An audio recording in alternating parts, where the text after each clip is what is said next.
Plus de 3500 cambriolages recensés l'an dernier en Charente-Maritime. La tendance départementale n'est pas alarmante selon les autorités, mais cela représente près de 10 faits par jour. Des cambriolages d'habitations, de résidences secondaires, de commerces et d'entreprises.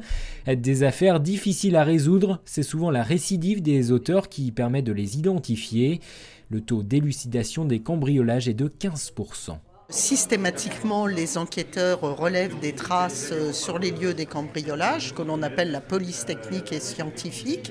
Et si l'on trouve l'ADN d'un auteur supposé, eh bien, c'est parfois plusieurs années après que cet ADN parlera, parce que la personne sera signalisée à partir d'une autre affaire. Des analyses génétiques qui coûtent cher, alors l'État veut montrer qu'il agit en amont. Un plan de lutte contre les cambriolages vient d'être présenté. Il comprend notamment le déploiement d'un système d'alerte expérimental par SMS à destination des commerçants.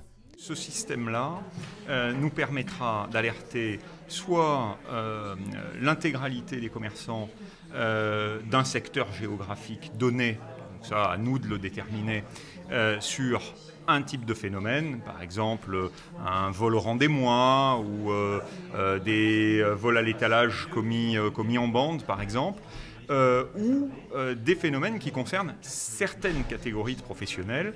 On peut penser aux pharmaciens, on peut penser par exemple aux opticiens. La sensibilisation des personnes âgées sera également accrue et la police et la gendarmerie appellent à les contacter pour toute absence prolongée ou en cas de mouvement suspect auprès d'habitations.